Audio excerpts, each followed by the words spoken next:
I'm Amy, the notorious queen of Thanh Dang High. This title wasn't earned easily. It cost me countless disciplinary reports, endless parent-teacher conferences, and academic scores that consistently ranked in the bottom three. My classmates call me Queen Amy, while the younger students respectfully address me as Amy. I'm not the pure, innocent pageant queen type. My beauty is sharp with a hint of wildness. My hair is dyed smoky brown, my eyes always have a fiercely drawn eyeliner wing, and my uniform never has all its buttons fastened. Frankly, I'm a problem student, a thorn in the side of every teacher.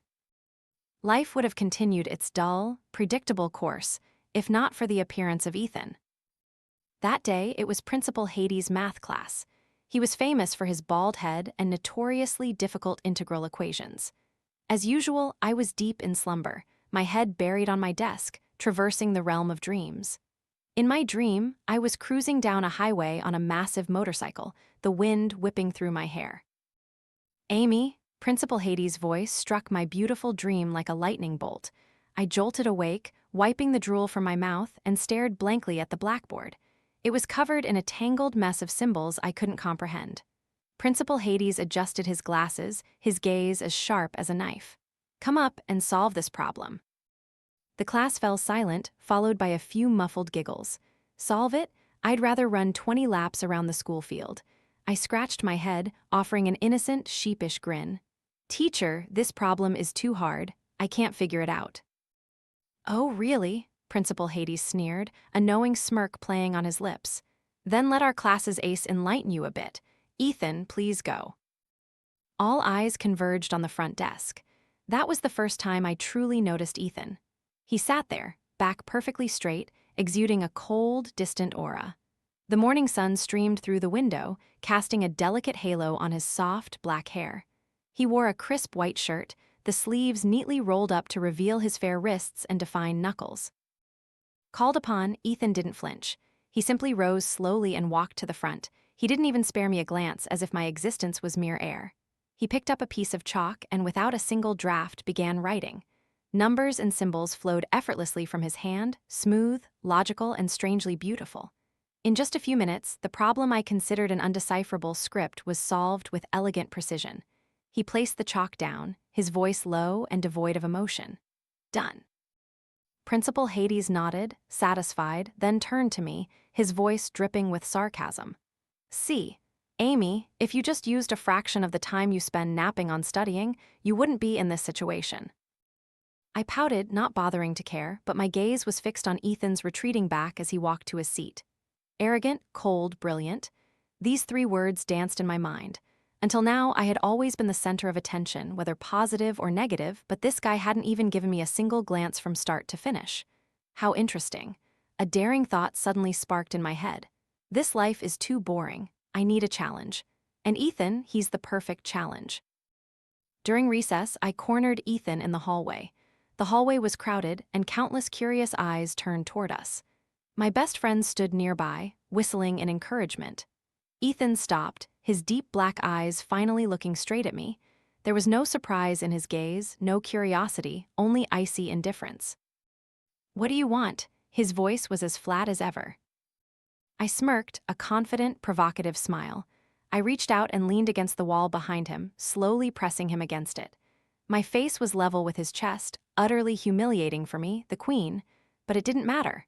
In this position, with a girl taking the initiative, it looked exactly like two people in love. The distance between us closed to mere inches. I could smell the faint, fresh scent of mint on him. "Ace," I purred, deliberately drawing out the word in a flirtatious way. "My name is Amy." He frowned slightly. A flicker of impatience crossed his perfect face. "I know, get out of my way."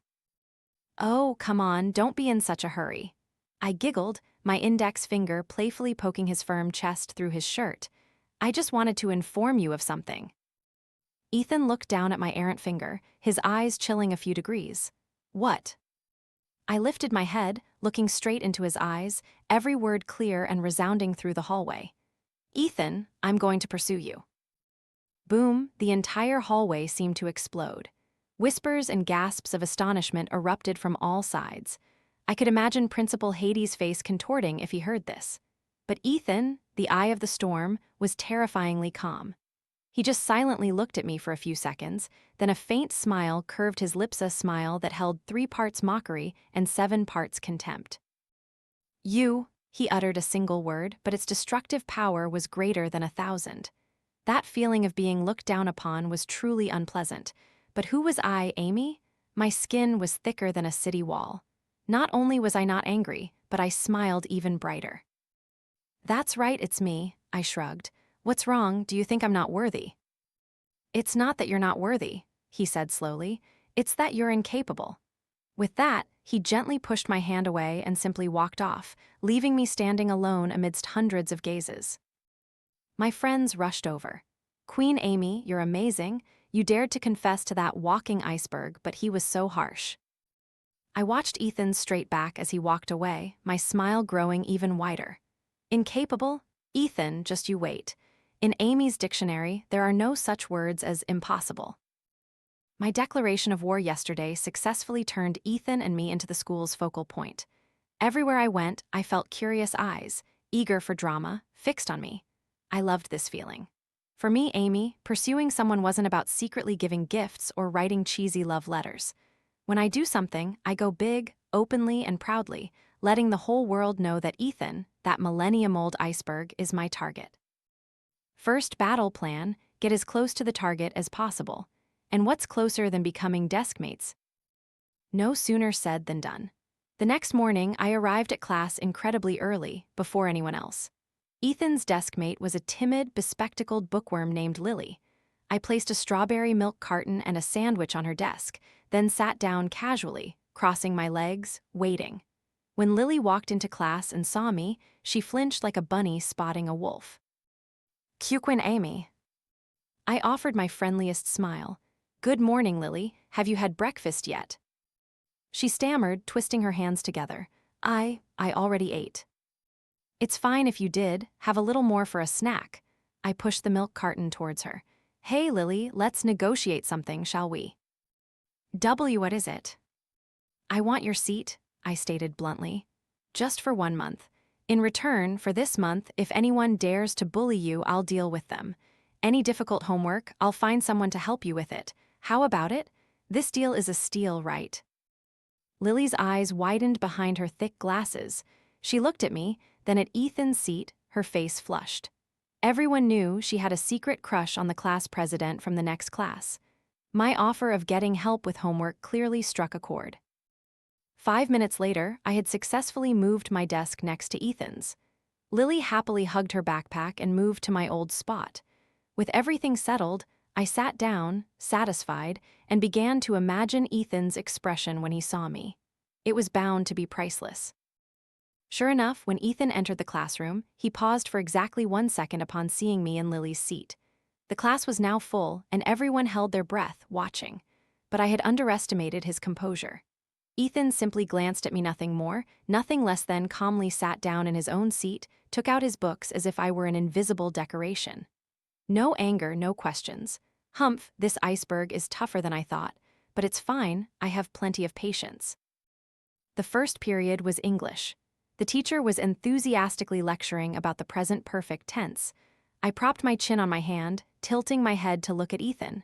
His profile was truly stunning, deadly handsome, tall, straight nose, long, curling eyelashes. I nudged him lightly with my elbow. "Hey, Ace." He didn't respond, his eyes still glued to his textbook. "Ethan," I called his name. This time he finally turned, his dark eyes meeting mine. There was no emotion in them, just clear annoyance. "What is it?" "This problem is too hard to understand." I pointed vaguely at a line in his book. "Explain it to me." He glanced down at the line I was pointing to. It was the simplest example sentence. "It's written in the book, but I don't understand it." I blinked, trying to look as innocent as possible. "My brain isn't as smart as yours."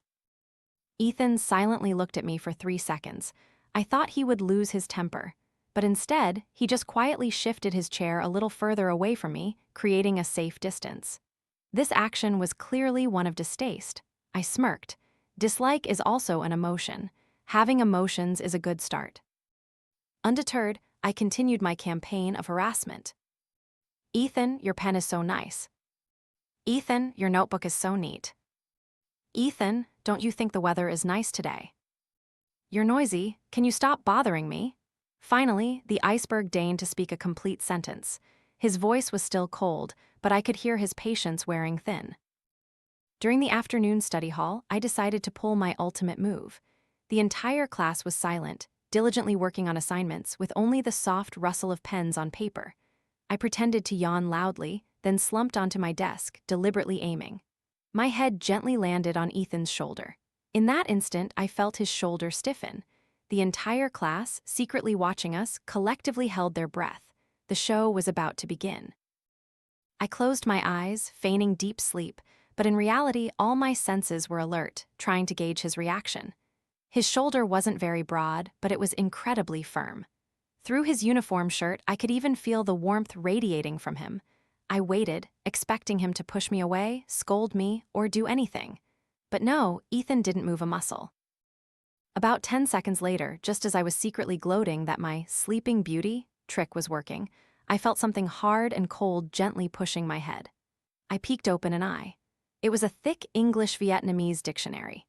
Ethan, holding his textbook with one hand, used the dictionary with the other, never touching me, to slowly push my head off his shoulder and back to its rightful place on my desk. Throughout the entire process, his expression remained unchanged, his eyes still focused on his homework. The action was both brutal and decisive, carrying a subtle insult.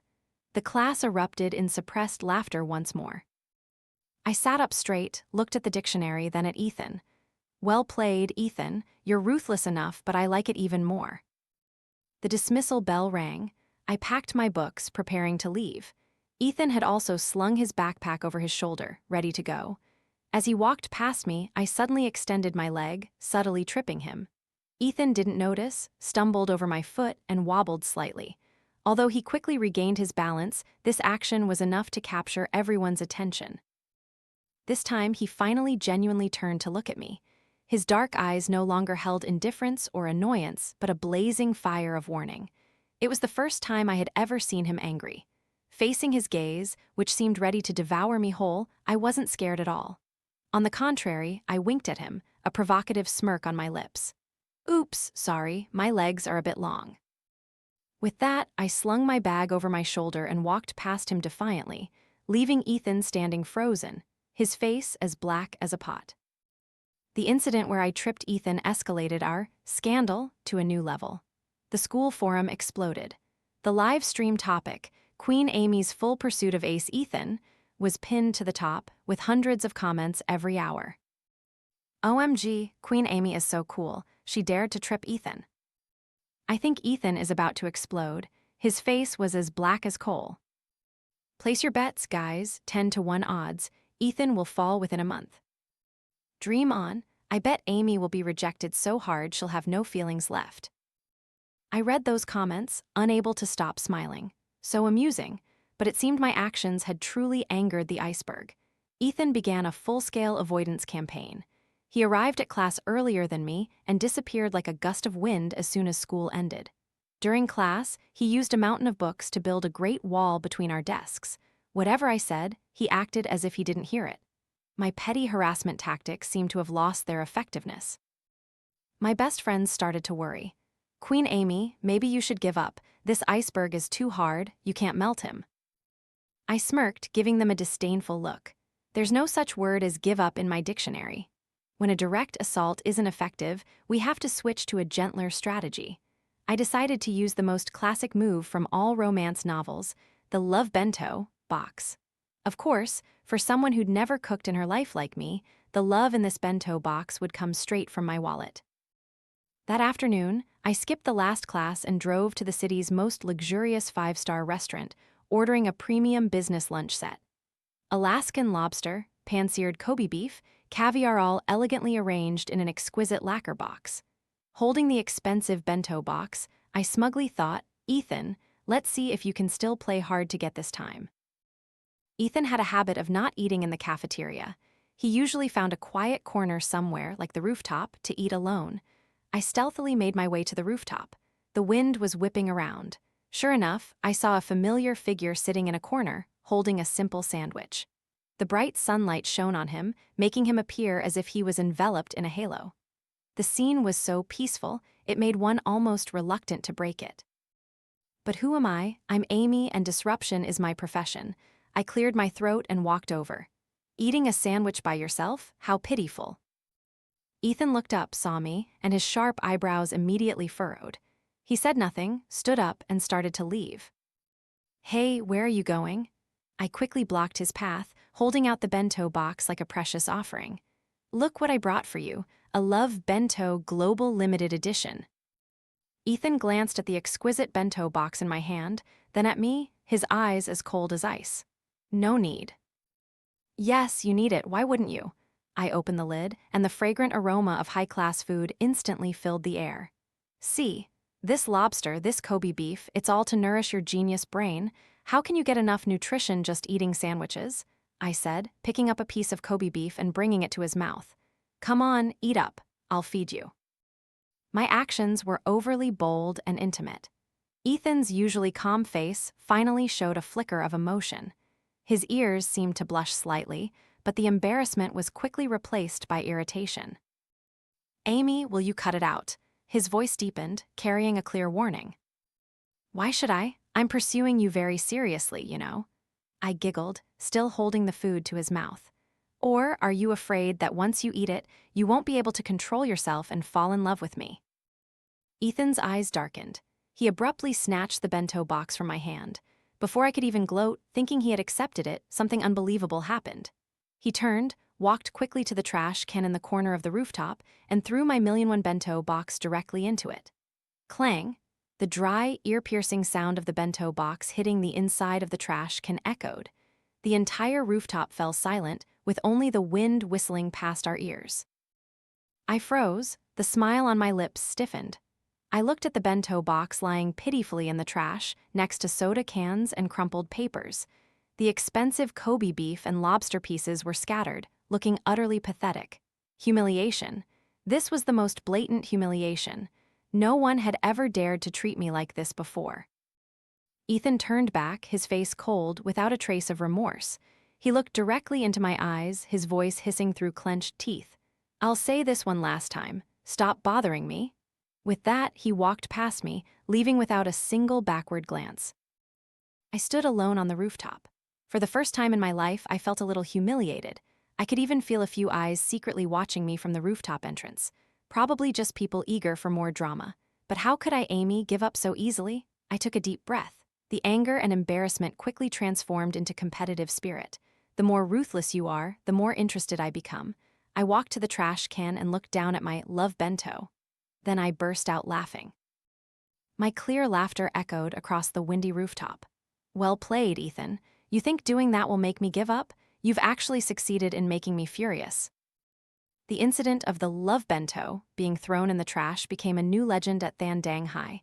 I, Amy, from being an ordinary queen, was now bestowed the additional title of Battle God of Thick Skin. I didn't see it as an insult, but a compliment.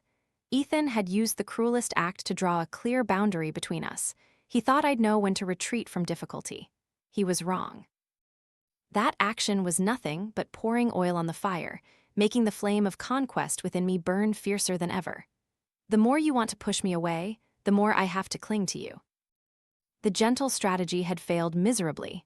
It was time to return to my true nature, direct, domineering, and illogical. Next target, the library, Ethan's favorite place after school. A quiet, solemn place, completely opposite to my personality. Perfect. That afternoon, I slung my backpack over my shoulder and confidently strolled into the library. The quiet atmosphere was suffocating.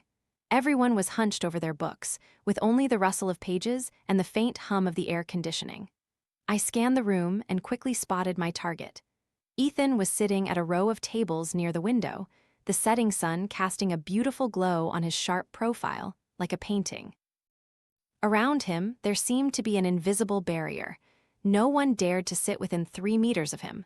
I smirked, then calmly walked over, pulled out the chair opposite him, and sat down. Screech, the jarring sound of the chair legs scraping against the floor successfully drew the attention of the entire library. Everyone simultaneously looked up, and upon seeing that the source of the noise was me and my seat was directly opposite Ethan, their faces showed expressions of eager anticipation. The strict librarian shot me a scorching glare, raising the silence sign. I raised my hand in an okay gesture, then flashed Ethan a bright smile. He didn't even bother to look up. He focused entirely on the thick physics book in front of him, treating me like air. All right, playing the ignore me game, are we? I also pulled out a book, the latest fashion magazine. I flipped through the pages aggressively, creating loud asterisk rustling asterisk sounds. Ethan didn't react. I started bouncing my leg. Still no reaction from Ethan. I began humming a popular rap song. This time he finally looked up, his dark eyes staring intently at me, full of warning sparks. I immediately fell silent, blinking innocently. Oops, sorry, I slipped. He took a deep breath, seemingly trying to control his anger, then lowered his head back to his book. I know these childish tricks won't faze him. I need a more drastic move. I watched him intently, without blinking, then began to mimic his every action. He turned a page in his book, and I turned a page in my magazine. He ran a hand through his hair, and I ran a hand through mine. He picked up his water cup to drink, and I picked up my water bottle to drink. 5 minutes passed, and even the always calm Ethan finally couldn't take it anymore. Thud, he slammed his book shut. The entire library's attention was once again drawn to us. Amy, he gritted my name, his voice strained to the extreme. What exactly do you want? I want to study, I replied sincerely. I want to follow the ACE's example. Whatever you do, I'll do. Hopefully, I can absorb some intellectual essence. This reason was truly shameless. Ethan's mouth twitched. He seemed to be speechless with me. He said nothing more, stood up, gathered his books, and prepared to leave. Going somewhere so easily? As soon as he stood up, I immediately stood up too, walked around the table, and blocked his path. The distance between us was once again shortened. Where are you going? I asked. None of your business, he replied coldly, trying to squeeze past me. I placed my hand on the bookshelf behind him, creating a classic wall-slamming pose. Due to my limited height, I had to stand on my tiptoes a bit, which looked a little funny, but my aura was absolutely not to be outdone. Ethan, I leaned close to his ear, using a volume only the two of us could hear, my warm breath fanning his sensitive ear. Tell me, if I screamed right now, you harassed me. Who would everyone believe? I clearly felt his body stiffen for a split second, and his ear flushed red at a visibly rapid pace. This was the first time I had ever seen him so flustered and disoriented. This expression was truly too adorable. He turned his face away, avoiding my gaze, his voice a little shaky. You're crazy. That's right, I'm crazy, I chuckled, stepping closer. So, Ace, are you ready to talk to me properly? Ethan was silent. This silence wasn't indifference, it was helplessness. He knew that with someone as unreasonable as me, he had no way to deal with me in this public setting. Finally, he let out a sigh that carried resignation. What do you want to say? I win, I smiled triumphantly, retracting my hand. Nothing much, just wanted to invite you to the movies this weekend. A new sci-fi film just came out. I heard the special effects are amazing. I'm not going, he refused immediately. Are you sure? I narrowed my eyes, my tone laced with threat. If you don't go, I'll come to the library to study with you every single day. It was blatant blackmail. Ethan looked at me, his eyes filled with internal conflict. Finally, as if he had made a huge decision, he nodded. Fine. Just one word, but to me, it was more beautiful than the most melodious music. Good boy, I patted his shoulder, satisfied, then moved aside. All right then, see you later. With that, I turned and left the library defiantly, leaving Ethan with a complex expression and the entire library petrified. Ethan, you see, you only have two choices when dealing with me. One is to accept, the other is to be forced to accept. That entire week, I was ecstatic. The news that Queen Amy successfully forced Ace Ethan to go to the movies spread like wildfire, propelling my reputation to a new peak. The younger students looked at me with adoration. My best friends even held a strategy meeting to discuss what I should wear and say on the weekend to conquer that iceberg in one fell swoop. You have to wear a floral dress to show your femininity. my cheesy romance-loving friend suggested. I immediately dismissed it. Gross. If I wore a floral dress, Ethan would think I had cholera. How about sportswear? Looks energetic and healthy. Not aggressive enough. In the end, I decided on a fitted black crop top paired with ripped jeans and a pair of edgy boots. Makeup focused on my sharp eyes. Perfect. This was true Amy style. Sunday, I arrived at the movie theater 10 minutes early. 5 minutes later, a tall, slender, familiar figure appeared. Today, Ethan wasn't in his uniform. He wore a simple white t-shirt and beige khakis. He looked clean and fresh like a summer breeze, completely different from my dark, rebellious vibe. Standing next to each other, we looked like an angel and a demon. Seeing me, he paused for a moment, his eyes sweeping over my outfit before quickly looking away. But I caught a flicker of unease in his eyes. I look good, don't I? I walked closer, nudging his shoulder. Don't be shy, just compliment me. He stepped back half a pace, maintaining distance. Go buy the tickets. Already bought them. I held out 2 tickets. Best sci-fi movie, best showing, best seats. Without suspicion, he took the tickets and entered the cinema with me. 15 minutes of commercials passed, the lights in the theater went out, and the large screen lit up. But on the screen was not a scene of space travel or robot wars, but a gloomy, abandoned house. Eerie sounds began to resonate. Ethan turned to look at me, his eyebrows tightly furrowed. This is a sci-fi movie. I giggled, leaning close to his ear and whispering, "Oops, sorry, the ticket seller must have made a mistake. Who knew it would turn out to be a horror movie?" Of course, I did it on purpose. My plan was that later, when ghosts appeared, I would show the courage of a heroine. And he, the weak ace, would be scared and fall into my arms. The script was perfect, but man proposes, God disposes. I had overestimated my bravery and underestimated how terrifying this movie was. The ghosts in the movie were no joke. They didn't just jump out to scare you, they also had extremely perverted psychological torture scenes. The entire cinema erupted in screams from time to time, and one of the loudest screams was mine. My plan of a heroine saving the male lead completely failed. Instead of protecting Ethan, I was the one cowering, clutching the box of buttered popcorn like a life raft. I secretly peeked to the side. Ethan, that hateful person, wasn't scared at all. He sat upright, his face terrifyingly calm, occasionally picking up a piece of popcorn to eat, looking as nonchalant as if he were watching a documentary about the animal kingdom. At the climax, a pale-faced ghost with long, flowing hair suddenly appeared right on the screen, accompanied by a piercing scream. "AH!" I screamed instinctively, throwing the popcorn box away and reflexively lunged to the side to find a place to hide. And the place I chose was to bury my face in Ethan's arm. His arm immediately stiffened.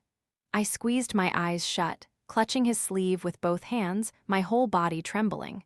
The familiar mint scent once again filled my nostrils, but this time it brought a strange sense of security.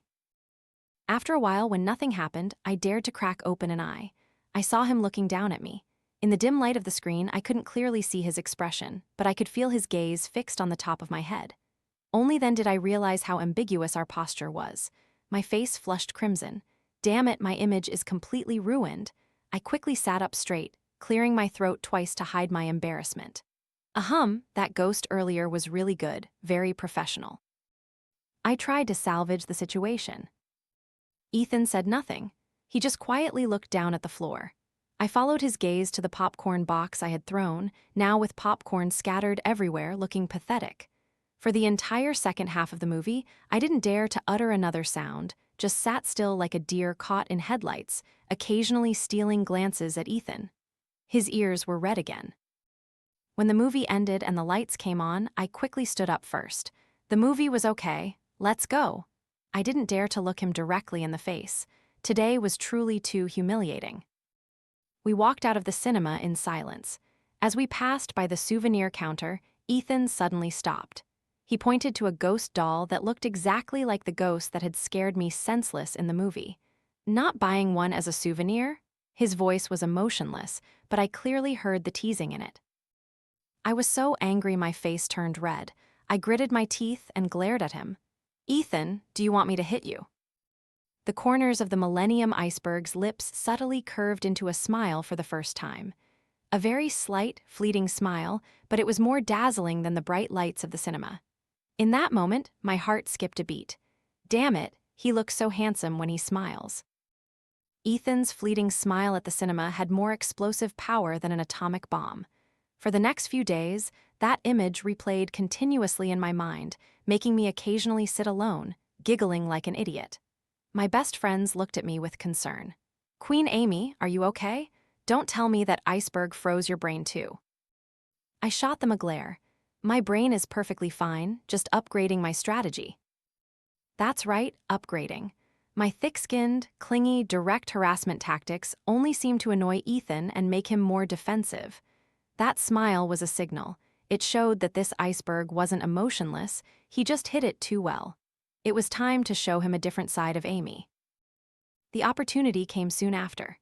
Thanh Dang High organized its annual sports festival. This was the biggest event of the year, a chance for pretty boys and girls from all classes to showcase their talents, and also a stage for me to shine.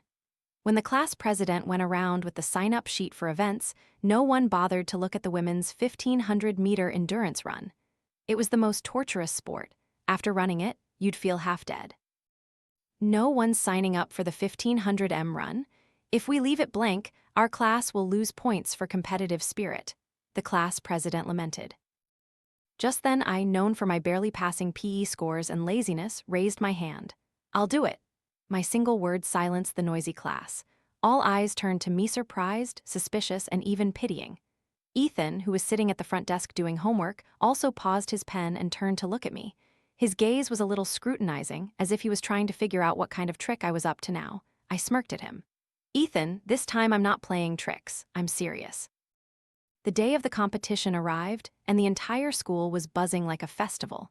Under the scorching sun, I stood at the starting line in my neat sportswear. Looking at the other competitors, all of whom seemed like professional track athletes, I felt a little nervous. Normally, I only ran when a teacher was chasing me with a stick. I scanned the stands. Ethan, as the academic representative, was in charge of the class's logistics. He stood in the water station area near the finish line, his face as cold as ever, arranging mineral water bottles. The starting whistle blew. I ran headlong. For the first 2 laps, I maintained a steady pace. But from the 3rd lap onwards, my legs felt like lead weights, my lungs burned as if on fire, sweat poured off me like a shower, and my vision began to blur. "Amy, keep going. Queen Amy, keep going." My friends' cheers echoed in my ears, but they sounded so distant. I was about to collapse. Should I just give up? After all, my image wasn't exactly a sports goddess. Just as that thought flickered, as I ran past my class's area, my eyes accidentally met Ethan's. He was standing there, holding a water bottle, silently looking at me. That gaze was no longer indifference or annoyance. It was intensely focused, deep, and seemed to hold a flicker of worry I had never seen before. Just that one look. I don't know where the strength came from. I gritted my teeth, poured all my remaining energy, and sprinted forward. I couldn't hear anything else. In my eyes, there was only the distant finish line. I don't know what place I finished in. I only know that when I crossed the finish line, my whole body went limp, the world spun, and I collapsed. "Queen Amy," I heard my friends shout, but before I could regain my bearings, a tall shadow blocked the sunlight in front of me. I looked up. It was Ethan. When had he gotten in front of me? He didn't say a word, just quietly squatted down and offered me a water bottle. I panted, instinctively taking the bottle and chugging half of it. The cold water flowing down my throat helped me sober up a bit. Only then did I notice that the water bottle was already open. I stared blankly at him. He wasn't looking at me, but staring intently at the water bottle in my hand, and his ears began to blush suspiciously again. I was about to ask something. "Idiot," he abruptly cut me off. His voice was a little hoarse, carrying poorly concealed exasperation. "Don't you know your limits?" With that, he snatched the water bottle back from my hand, stood up, and quickly walked away as if he were fleeing. My friends finally rushed over, crowding around me. "Oh my God, Queen Amy, you're amazing. You finished 3rd. Are you okay? Your face is completely pale." "Huh, what was the ace doing here just now?" The water bottle in his hand. I think it was the one he was already drinking from. That last sentence hit me like a lightning bolt. I froze, unconsciously raising my hand to touch my lips. Earlier, he and I had shared a water bottle, an indirect kiss. My face flushed, my heart pounded in my chest. I watched Ethan's retreating back. That flustered look clearly meant he was flustered. I burst out laughing. Ethan, so even an iceberg like you has days when you're so flustered you accidentally give someone else your half-drunk water. You're done for with me. The love water bottle incident became a huge sensation. Its impact spread even more powerfully than my public confession or the million-one bento box. Ethan completely disappeared. He became a master ninja, moving silently, appearing and vanishing from the classroom in a flash. The great wall of books between our desks was now reinforced with pencil cases and backpacks, so tall that I could only see the soft black crown of his hair. He was avoiding me, he was flustered. And that made me even more excited. Normal harassment tactics were no longer working. It was time to use a legally binding move that would make it impossible for him to escape. Monday morning, I went to the teacher's office and knocked on Principal Hades' door.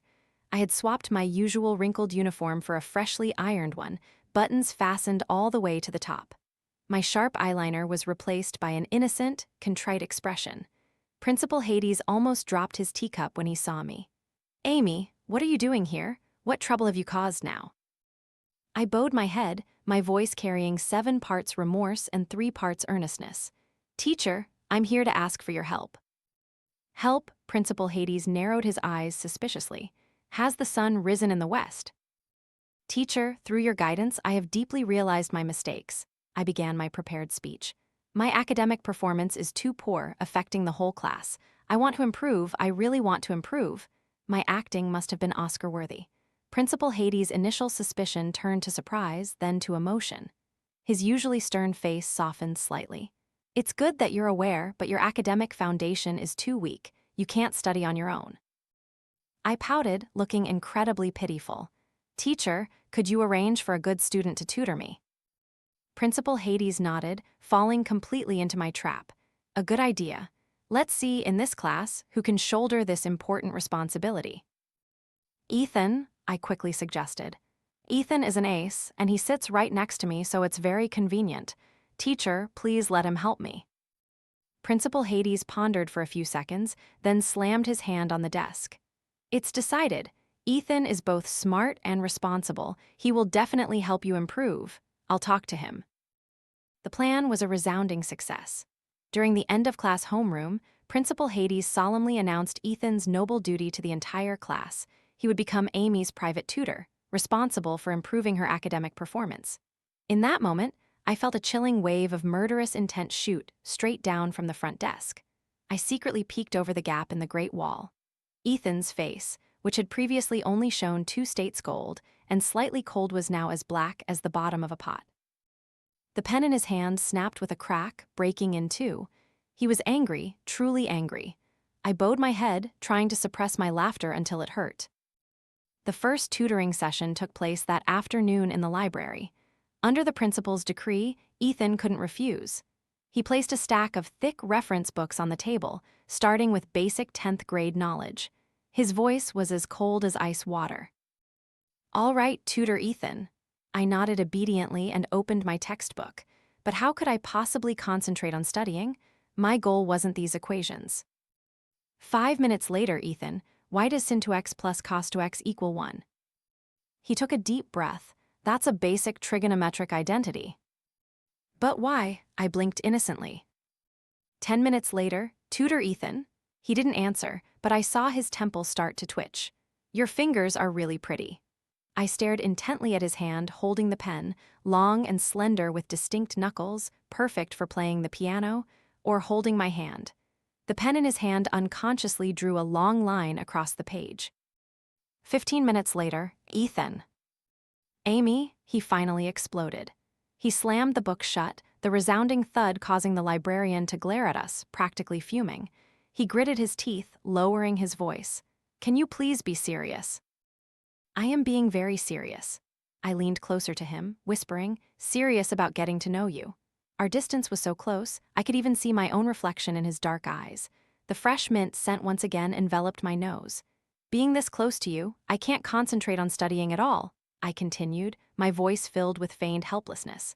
My heart keeps pounding. Could it be that the aura of an ace can cause a magnetic resonance phenomenon that disrupts other people's heartbeats? Explain it to me using physics.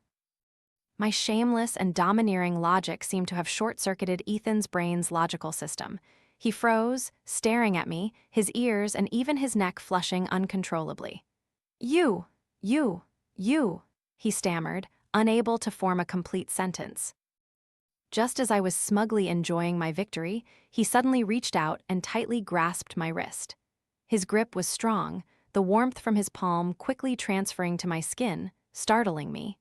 This was the first time he had ever initiated physical contact with me. Amy, he looked directly into my eyes, his gaze a mix of anger, helplessness, and a complex emotion I couldn't name. If you keep doing this, I'll tell the teacher I can't teach you. This was a threat. But to my ears, why did it sound like a weak, whiny plea? I wasn't scared at all. On the contrary, I gently placed my other hand over his hand that was gripping my wrist.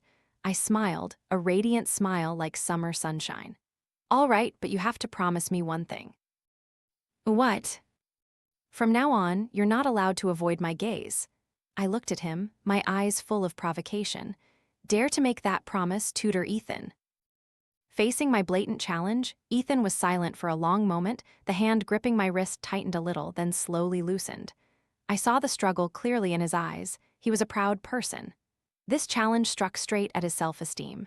To refuse would mean admitting he was afraid of me, afraid to face me. Finally, he gritted his teeth, let out a sigh, and squeezed out a single word. Fine. I grinned broadly. Good boy. And so, our tutoring sessions entered a new era, an era called facing death. The rules were simple. During tutoring, Ethan was not allowed to avoid my gaze. For him, this was harder than solving a Nobel Prize-winning math problem.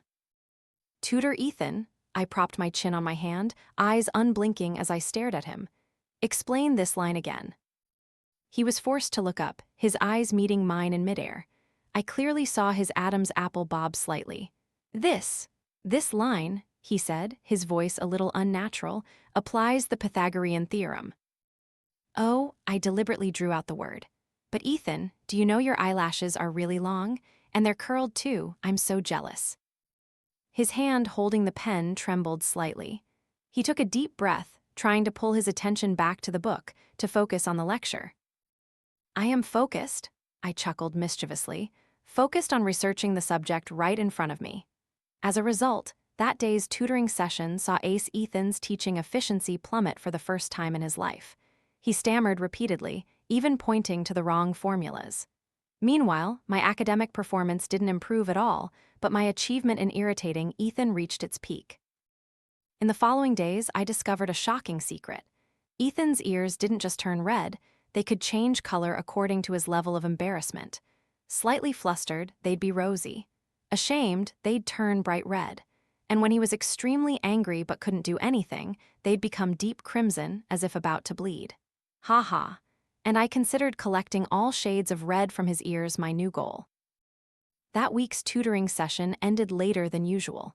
As we packed our books and left the library, the sky outside had already darkened. And just as we stepped out the door, a sudden summer downpour began. Damn it, I blurted out. It was raining heavily, with no sign of stopping soon. Neither Ethan nor I had an umbrella. Let's wait here for a bit, Ethan said, sheltering under the eaves. Wait until when? I looked at the white sheets of rain in front of me, then at Ethan. A crazy idea flashed in my mind. Why wait? Let's just run. Without waiting for him to react, I grabbed his wrist and pulled him straight out into the pouring rain. Amy, you're crazy? I heard his surprised and angry shout behind me, but it was too late. I pulled him and ran like the wind through the torrential rain. The cold rainwater lashed our faces, blurring my makeup, and our clothes quickly became drenched, clinging to our bodies. But for some reason, I felt incredibly exhilarated. I burst out laughing, my clear laughter mingling with the sound of the rain. I turned back to look at him. Ethan's soft black bangs were soaked and plastered to his high forehead. Rainwater streamed down his angular face, making him look both pathetic and strangely alluring. He was glaring at me, but in that angry gaze, there seemed to be a flicker of helplessness. We ran all the way to a nearby bus stop to take shelter, both of us drenched to the bone. I panted, pushing my wet hair back. My crop top was now clinging tightly to my body, looking a bit indecent. I glanced at Ethan. He was turned away, looking out at the street. But I bet he saw everything because his ear had started to turn that alarming shade of red again. The atmosphere suddenly became a little awkward. The drumming rain outside only made the small space of the bus stop feel even quieter. I was about to break the silence when Ethan suddenly took off his uniform jacket. I was still in a daze, not understanding what he was doing, when he directly threw the jacket at me. "Put it on." His voice was dry and curt, and he still wouldn't look at me. "Don't blame me if you catch a cold." I stared blankly at his jacket, which still held a faint warmth in my hands. Is he worried about me? I put on the oversized jacket, and the familiar mint scent enveloped me, chasing away the chill of the rain. I looked at his straight back. Even though he tried to act cold, this action had given him away. I couldn't help but chuckle. "Hey, Tutor Ethan." He didn't reply, but I knew he was listening. "Your foxtail is starting to show." My words seemed to cast a spell, freezing Ethan in place. He didn't turn back, didn't reply, just stood still like a statue. If human ears could emit steam, I thought his ears must have been hissing like a kettle then. The rain gradually subsided. He called a taxi, then shoved me into the car first, paid the driver, told him my home address, and then slammed the door shut as if I were a hot potato. Throughout the entire process, he didn't say a word, didn't even glance at me. He had violated our agreement not to avoid eye contact again. But this time, I decided to let him off the hook. The next morning, I walked into class, causing an earthquake of magnitude 8. I wasn't wearing my own uniform jacket. Instead, I wore Ethan's jacket from yesterday. The jacket was oversized on me, the sleeves long enough to cover my hands, making me look like I was swimming in his clothes. Most importantly, last night I had accidentally sprayed a little of my perfume on the collar. The scent of wild roses mingled with the fresh mint that still lingered on the jacket, creating a unique fragrance that was uniquely Amy. The whole class looked at me, then at Ethan sitting at the front desk. Their eyes were filled with astonishment, admiration, and anticipation of drama. Ethan, of course, also noticed. He whirled around when he saw me and the jacket on me, his pupils contracting. His normally pale face successively turned from green to red to black, as striking as a traffic light. "Amy," he gritted his teeth, his voice almost a hiss. "What on earth are you doing?" "Just wearing a jacket," I shrugged, pulling the zipper up a little higher, feigning innocence. "It rained yesterday, and my jacket isn't dry yet. Can't I borrow yours for a day?" "Give it back." He reached out, his attitude allowing no refusal. Not only did I not return it, but I stood up and walked closer to him. Under the astonished gazes of the entire class, I leaned down, close to his neck, and whispered, "I already washed it, and I even used my exclusive perfume. It smells so good, want a sniff?" My breath fanned his neck, and the perfume on the jacket went straight up his nose. I clearly saw his Adam's apple bob up and down with difficulty. He wanted to turn his face away by reflex, but suddenly remembered our agreement. He was forced to look directly into my eyes. My gaze at this moment was full of teasing and triumph. Finally, after an internal struggle, he let his hand drop, his voice full of helplessness. "Do whatever you want." With that, he turned back, erecting a great wall even taller than usual. I smiled triumphantly, returning to my seat, wearing his jacket, feeling as if I was wearing a medal of honor. This incident quickly caused a new storm. The school forum exploded with rumors that Amy had successfully planted her flag of ownership on the territory called Ethan. I read them and just wanted to burst out laughing. The public's imagination truly knows no bounds. But thanks to that, no more butterflies dared to flutter around Ethan. Until lunchtime that day. I was sitting with my legs crossed, eating chips and watching Ethan solve an Olympic exam problem when a delicate figure appeared at the classroom door. It was Sarah, the class beauty from the next class, known for her pure, gentle beauty and academic achievements, second only to Ethan. She coyly walked to our desk, holding a strawberry yogurt. She didn't stand in the aisle, but deliberately squeezed between my desk and the one next to it, bending down close to Ethan, so close that her bangs almost touched his shirt collar. Ethan, the math problem you explained to me last time, there's still one part I don't quite understand. Could you? Her voice was as sweet as honey, her large, sparkling eyes looking at Ethan with admiration. A classic beauty asking for help.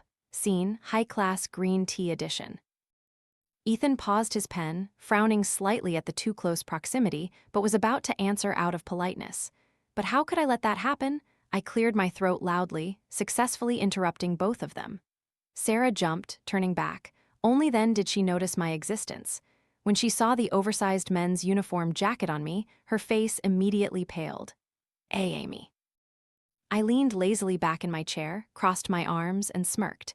"If you're asking for help, standing a bit further away is fine. Why stand so close?" I glanced at her from head to toe. "Is the class beauty hard of hearing or something? Do you need to stand that close to hear?" My words were both blunt and venomous, leaving the opponent no room for rebuttal. Sarah's face immediately turned from white to green. She stammered, I didn't mean that."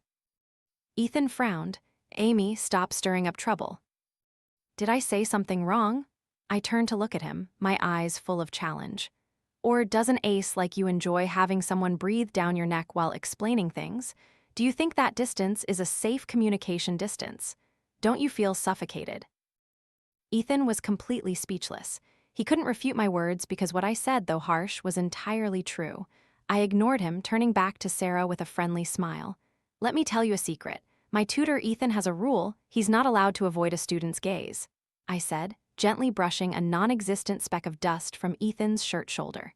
"See, he only looks at me." My actions and words were full of possessiveness. Sarah's face was ashen with fright. She stammered, "Sorry to disturb you," and hurried away, almost dropping the yogurt cup in her hand. Rival eliminated in 3 seconds flat. I turned back, satisfied, intending to tease Ethan a bit, only to find him staring intently at me. "Amy, what exactly do you want?" This time, his voice not only held anger but also a deep weariness and helplessness.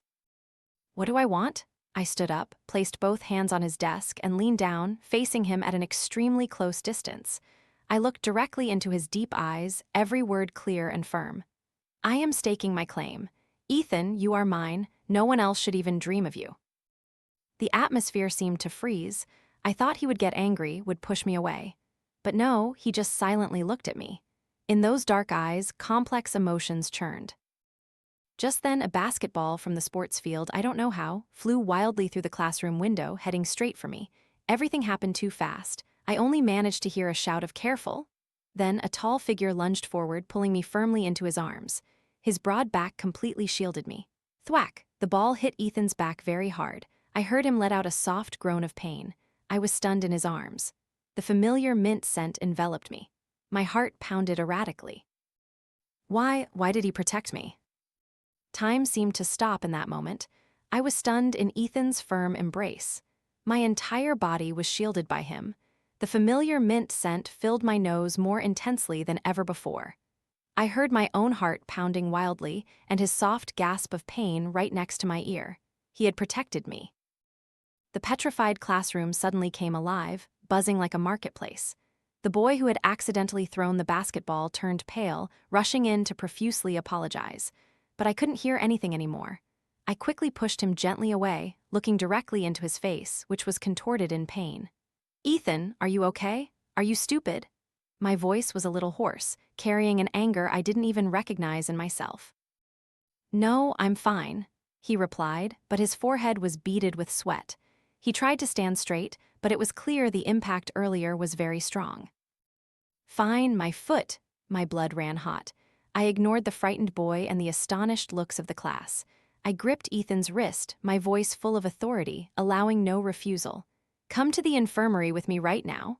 With that, I dragged him out of the classroom, leaving behind chaos and hundreds of question marks. Fortunately, the infirmary was empty at this hour. I pressed Ethan down onto the white bed, then crossed my arms and commanded, "Take off your shirt." Ethan's face flushed crimson, whether from pain or embarrassment I didn't know. "Why take off my shirt?" "To check the injury, what else?" I lost patience. "You think I want to admire your six-pack, do you? Hurry up, or do you want me to help you?" My threat clearly worked. He hesitated for a moment, then slowly unbuttoned his uniform shirt. His fair back now had a red, swollen patch that looked incredibly alarming. The anger in my heart flared up again. I really wanted to go back to class and give that boy a good beating. I found a spray bottle of bruise medicine in the cabinet. As the cold spray came out, I heard him subtly draw a sharp breath. "Does it hurt a lot?" I asked, my voice unconsciously softening a little. I placed my hand on his shoulder, gently massaging the injured area to help the medicine absorb. My fingers glided over his warm skin. Beneath my hand were firm, strong muscles. The air in the infirmary became incredibly quiet, with only our breathing audible. A long moment later, when I had finished applying the medicine, I didn't tell him to put his shirt back on immediately. Instead, I walked around to the front, squatted down opposite him. "Ethan," I looked directly into his eyes. "Answer me." He flinched slightly, his gaze a little evasive. What is it?" "Our agreement," I reminded him. "You're not allowed to avoid my gaze." He paused, then was forced to look directly at me. "Why did you shield me?" I asked, my voice very serious. "You hate me so much, don't you? Your reflex should have been to push me away from the ball, right?" Ethan pressed his lips tightly together, not answering, but I clearly saw the confusion and struggle in the depths of his eyes. His familiar ears began to turn deep red again. I didn't give him a chance to escape. I stood up, took another step forward, placing both hands on the bed frame on either side of him, trapping him with no way to retreat. "Admit it." I leaned down, the distance between us so close that we could feel each other's breath. "You like me, don't you?" A direct, blunt question, a frontal assault. Ethan completely froze. He stared at me, his pupils contracted, his entire face flushing red like a ripe tomato. The silence stretched on, and then I heard his hoarse voice as faint as a mosquito's buzz. "Yes." My heart skipped a beat. I didn't mishear, did I? I leaned closer. "What did you say? The wind is too loud, I can't hear you clearly." Ethan seemed to have used all the courage of his entire life. He lifted his head sharply, looking at me, and spoke a little louder, his voice full of helplessness and resignation. "I said I like you. You bothered me so much my mind isn't clear anymore. Are you satisfied?" I stared blankly, then the brightest smile I had ever worn bloomed on my lips. "I knew it."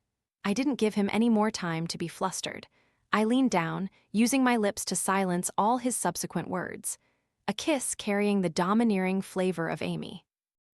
At first, he was stiff as a log, but then, as if an electric current ran through him, he slowly, clumsily returned my kiss. When I finally pulled away from his lips, I looked at the flushed face and bewildered eyes of the ace in front of me, my heart filled with the satisfaction of a hunter who had caught her prey. I gently stroked his slightly swollen lips, declaring triumphantly, "Ethan, listen carefully. From now on, you are officially Amy's boyfriend. No opinions, no rejections, no resistance."